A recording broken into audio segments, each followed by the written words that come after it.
Hello, you're listening to Build to Enough, a podcast for entrepreneurs who want to scale at their own pace. I'm your host, Keila Hill-Trawick, and I'll be your chief storyteller and cheerleader. In a world that glorifies endless expansion, we're tuning out the noise and discussing the beauty of enough. Each episode, we'll dive into inspiring stories, practical insights, and strategies to cultivate sustainable success on your own terms. So whether you're a solopreneur, small business owner, or aspiring entrepreneur, get ready for a refreshing take on the entrepreneurial journey. This is Build to Enough. Hey, welcome back. All right, so today on Build to Enough, we're going to talk about leadership and what that looks like when you're kind of in the messy middle, right? So enough means different things to different people. We know that for some people, it means being a solopreneur, taking on everything yourself and not hiring anybody else. And for others, it means a massive firm or agency that is hiring and building and growing like at all times, right? But today, I want to talk about what it looks like in that leadership capacity at any stage, but especially when you're going from like very small to your first employee or your first real team, or even just like learning what that pivot looks like as your business grows and scales, and you realize that you need new tools and new skills in order to be an effective leader. So let's get started. So here's the thing. You start a business and at first it is fun, and then you are growing and you are scaling, and it is a thrilling opportunity.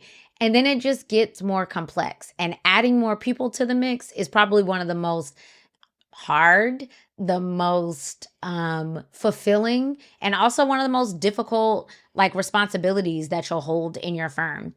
And this is especially true when you're managing teams. When you go beyond kind of hiring your first contractor to, I've got a couple of people for whom I am responsible for their career growth, for their productivity for my company, and for making sure that we are all getting what we need out of this relationship. Now, generally, if you're like me, the very beginning means that we are touching everything. We are hands-on in every aspect of starting the business. And then now I'm not just managing the task. I still have my hands on that, but I'm also managing teams. I've got HR stuff to think about. I have feelings to consider. A lot of stuff that you just don't have to think about the same way when it's just you. And that starts shaping the culture of the business. And also it makes you have to navigate new strategic decisions that will impact the entire company. No longer can you make decisions that are just for you. It's now for me and what my team needs. So when I first started Little Fish, I had never managed a team before. I'd never managed a person before. What I knew from the beginning was I knew what bad bosses look like. I knew what it felt like to be micromanaged or not trusted. And I knew what it felt like not to be heard. And so I struggled. I struggled not only with like learning how to lead and just trying to make sure that I didn't make those same mistakes as the earlier bosses that I had. But it was also hard to delegate, if anybody can relate, because I had been doing it so long that I was like, who could do it better than me? Like, who knows this business or the way that we work better than me? So I would ask people to do it. My marketing team would, as you are listening, I know I did this to you. I would ask them to do it, and then I'd be like, I don't really want it like that. And I would do it myself.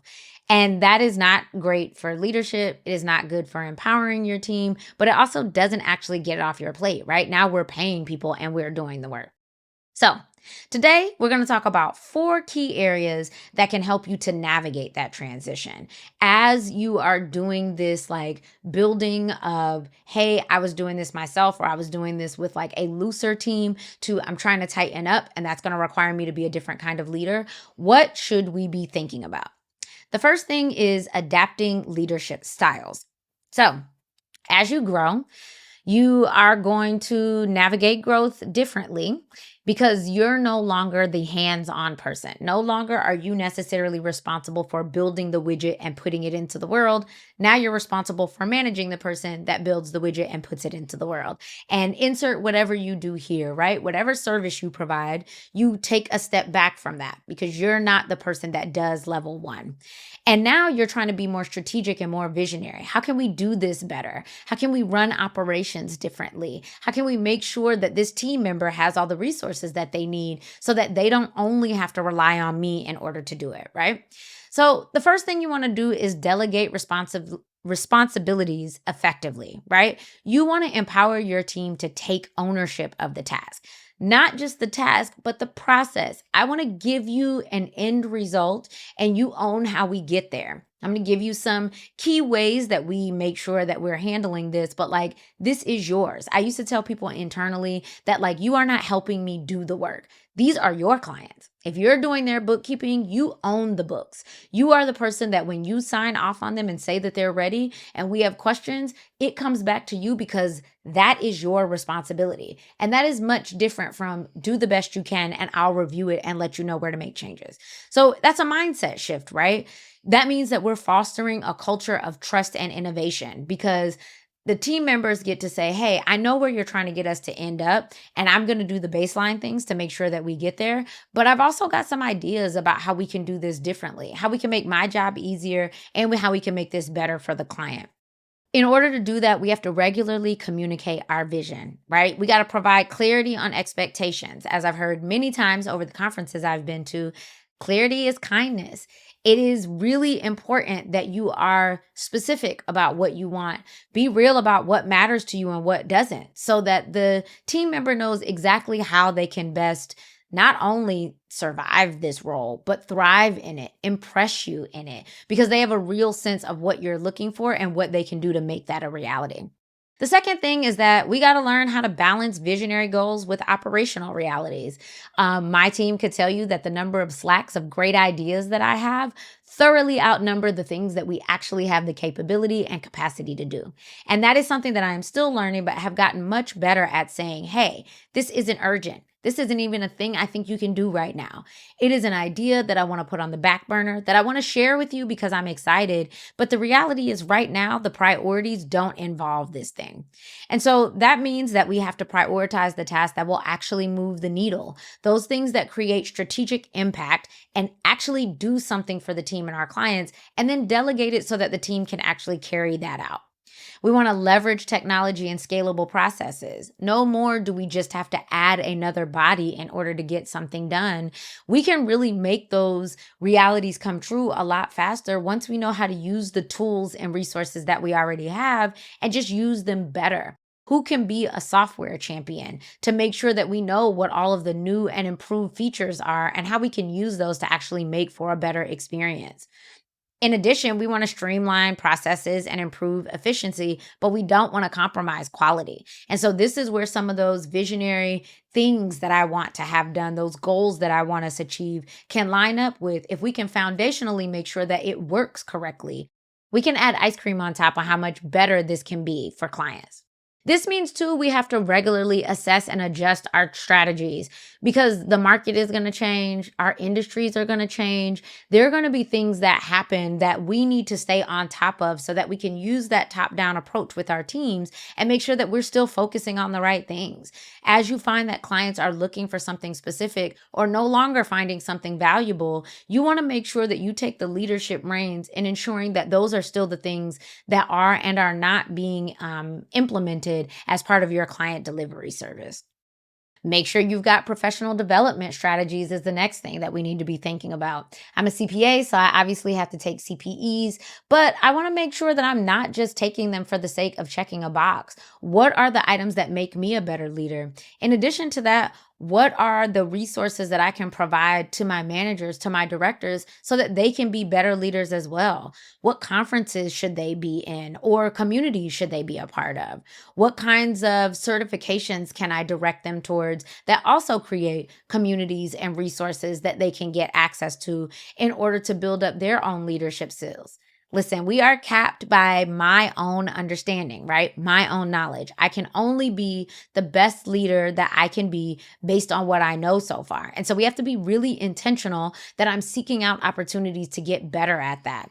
I want to build a network of peers and industry professionals in the various communities that I'm in to actually be able to tap into struggles that I face as a relatively new leader in the space and exchange ideas and best practices about the things that I've gotten right that I can help support other leaders in my industry in the same way. Finally, we got to lead effectively through transition. Businesses are going to change. And I've talked about here on the podcast some of the growth challenges that we run into as we're trying to grow and scale and just get better. There's communication breakdowns, there's shift in team dynamics and even team needs, and the culture changes, right? When you go from a team of you plus one to a team of you plus six, the way that things get handed down or addressed or communicated is going to be different just because there's new personalities in the mix. And so, first, you want to make sure that you're maintaining open and transparent communication. Even though we're virtual, I have an open door policy. Somebody should be able to jump on a quick call or a huddle with me whenever they need to without having to make it official. We don't use intertext on the team, but we do Slack. We do set up Google Meet calls. We do set up these communication channels that can be really informal so that it's always transparent. So that if you are sending messages back and forth and it doesn't feel like it's getting across, let's just jump on a call or a video chat to discuss. I also have to lead by example, right? I have to be honest with my team when things are hard. I have to be honest when people are not up to par. Again, clarity is kindness. When there are ways in which I'm expecting you to help me and you're not actually making my job easier, we need to talk about that. And I need to be clear about that. And I can do it with care and tact and obvious, emotion, but it still does need to be addressed because transition periods are difficult and I don't want to be the only one carrying it on my shoulders. After all, that's why I hired people to support me. And then on the flip side of that, make sure that we're celebrating successes. Make sure that we're calling out when our team members do a really good job. Especially make sure that we're calling out when things are running smoothly. There is something to be said for the difference between I fixed this big, hairy problem and I've been keeping this running so smoothly that we didn't have any big, hairy problems. Make sure that you're calling that out for the team so that they feel appreciated, but also so that they know that those things that you've delegated to them, you see that and want to make sure that the team sees it as well. So, when you're an entrepreneur and you are trying to make the shift from leadership as a very small team to a growing team, it's challenging, but it is essential. It teaches us so many things about ourselves, about our businesses. It makes us have to step back from those day-to-day operations and really focus on long-term strategic projects and goals. But that means that it takes deliberate effort. You got to do this on purpose.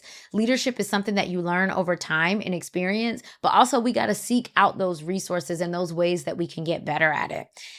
You know that because it is leadership, it's also about you. So embrace that professional growth that comes with it, the feedback that you'll get, good and bad, about how you become a better leader along the way. You have to adapt and you're going to have to foster resilience. There are some hard knocks along this way of entrepreneurship that get even bigger when you've got other people involved. But that doesn't mean that you'll fail at it. You will get knocked down.